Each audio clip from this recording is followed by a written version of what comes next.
Hear about how a local Tucson bakery and cafe came back victorious after going to Las Vegas to compete. How one book is teaching children fire safety in remembrance of a good man lost. And how consistently checking your cell phone may be cause for worry. All this and more tonight. This is Wildcast.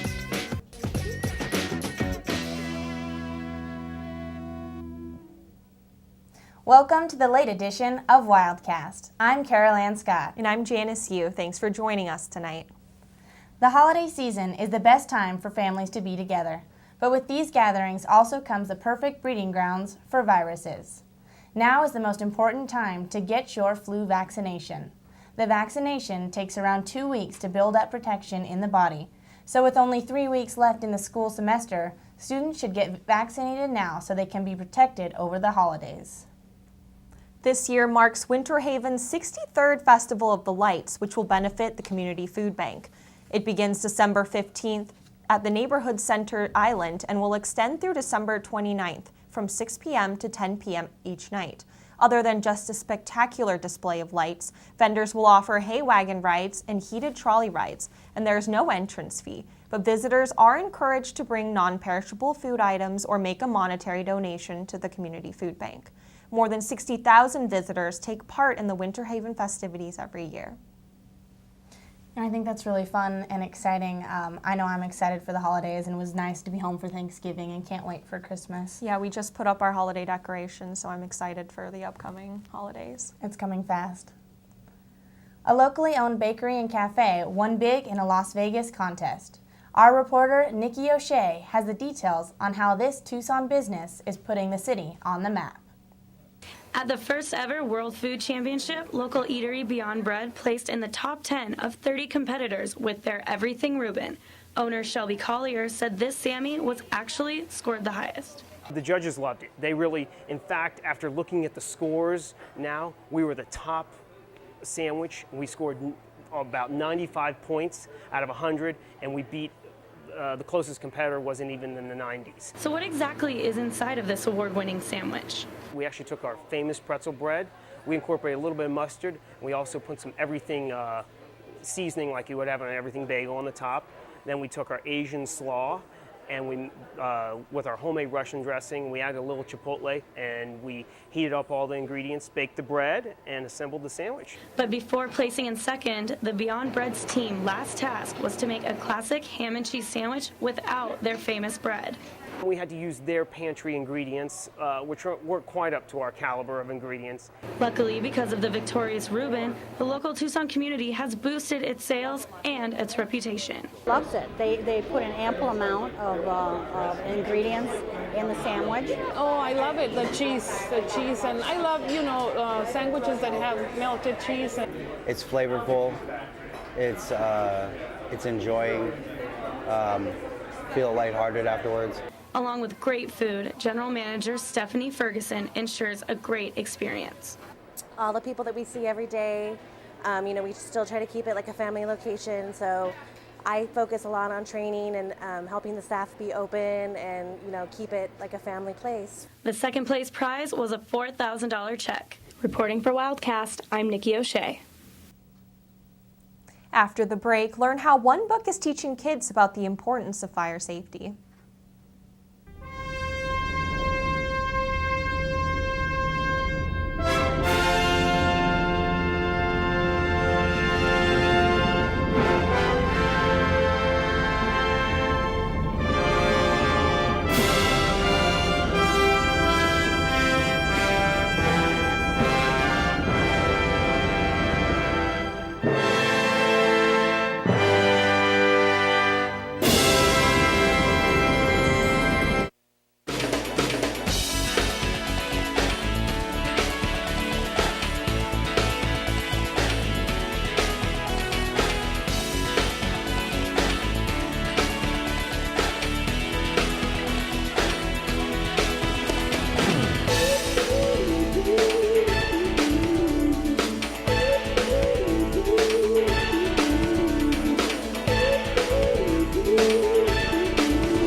Welcome back. A new children's book is helping to preserve the memory of a fallen firefighter. 25-year-old Sterling Little was the victim of a hit-and-run accident last June.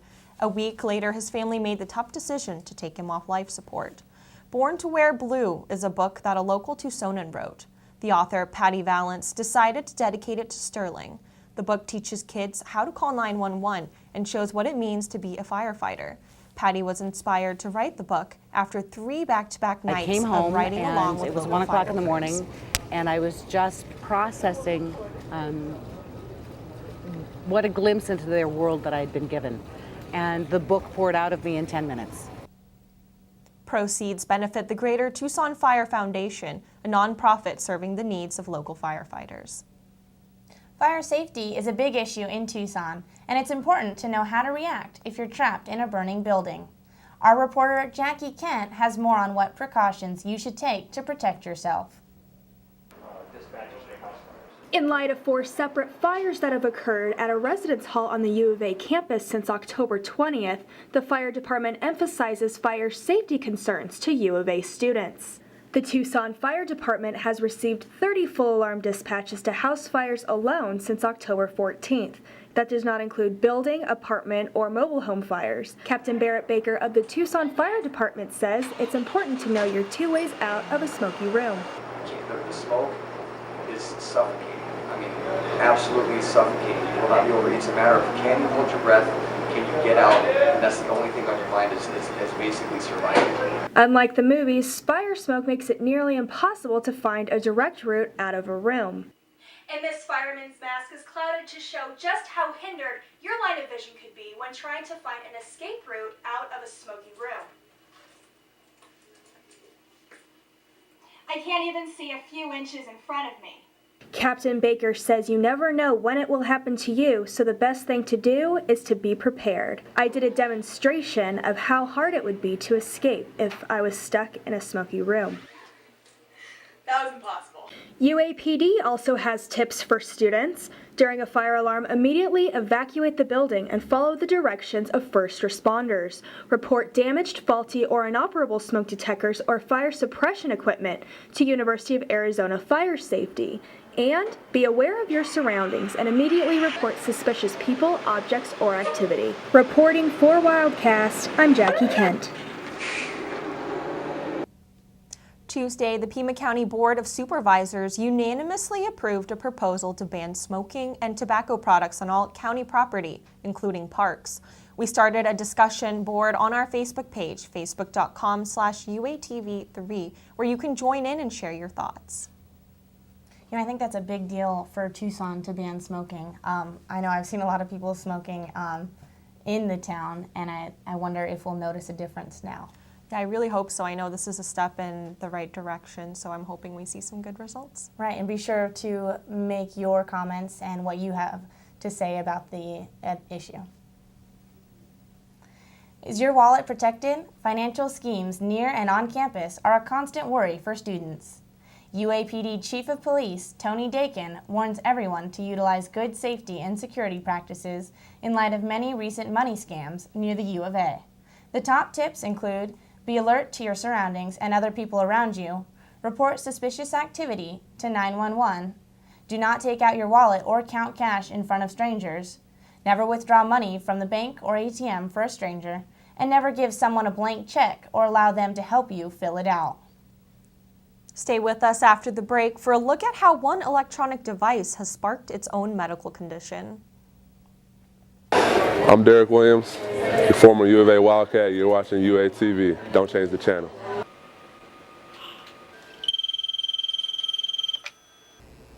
I'll be right there.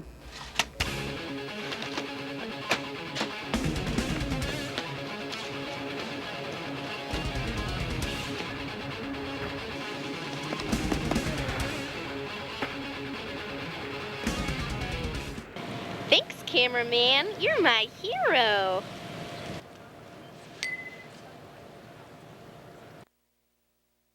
Hello, and welcome to UA Tonight.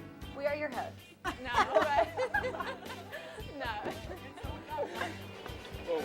It's okay, you don't have to cut me off. No way. I'm like Thank literally you so obsessed. much. Baby, I'll be such to you like you, baby. It's all these travelers. I've never even been there. For drunk driving after calling the cops on himself. We thought that, you guys. Oh my God!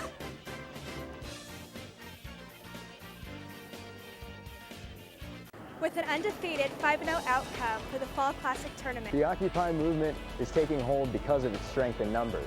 Tonight is the absolute last night to ride the trolley, as it is closing for 2 years. I'm sitting on what used to be known as Bear Down Field, which will soon be U of A's new practice field. I'm Evan Murray, reporting from McHale Center with Wildcast.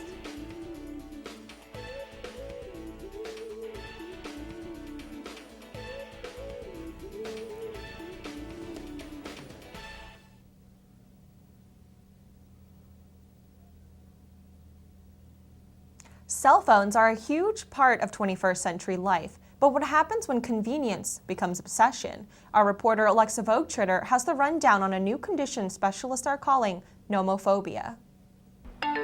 People love their smartphones. You can text, tweet, Instagram, play games, and even make songs with it. The question is, how long can you go without it? I probably could go a couple hours. I don't know. Maybe a day or two. The attachment people feel toward their smartphone actually has a name. It's called nomophobia, short for no phone phobia. And according to a survey by Secure Envoy, a mobile phone technology company, 66% of the people they surveyed said they have it. In fact, in a recent survey of some of America's most influential and alpha females, it turns out that the one thing they couldn't go a month without isn't their morning cup of coffee, exercise, or even makeup. But it turns out it's actually their smartphone. And a recent poll in Time magazine said 68% of people sleep with their phone right next to my bed. Right next to my bed. So maybe we love our phones a little too much. What's the downside? Some psychologists say becoming too addicted to technology can destroy interpersonal communication skills. Some Tucsonans agreed. Society does have a problem with cell phones. For example, if I'm with all my friends, at one point you'll look around and every single person will be on their phone. I don't think anyone really has any personal conversations with anyone anymore. Like at dinner, everyone will just be at their phones and no one really talks. And I don't like it that much. Most people don't know how to have a conversation, an articulate conversation with an adult or with their peers anymore. We're spending more and more time focused on what's in our hands. On the other hand, graduate student Stephen Bruner said, no, it doesn't. Bruner has conducted research on the marriage between interpersonal connections and computer-mediated connections. The current research would suggest that people are still able to maintain intimate relationships and able to develop a friendship, even if it's not through traditional face-to-face communication like we always thought it had be. We're still able to fulfill a lot of the same processes and goals. It's a bit too soon to say that it's hurting communication because we don't have enough empirical data to support that claim. Bruner also said, there's no harm in having your phone close by. I don't cuddle with it, but I do have it basically in my bed. While opinions differ on whether or not cell phone addiction is actually hurting our relationships, there is one thing everyone seems to agree on, their favorite apps. Twitter, Facebook. Facebook, Twitter, and Instagram. Instagram, Snapchat, and Facebook. Well, most everyone. Calendar, weather, what else is on there? Calculator. Reporting for Wildcast, Alexa Vogt-Tritter.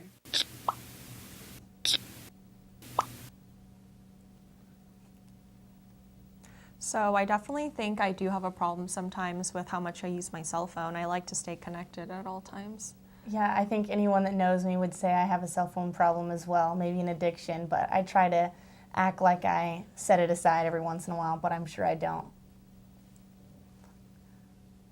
Officers on the Southern Arizona DUI Task Force cracked down over Thanksgiving weekend as of Sunday morning.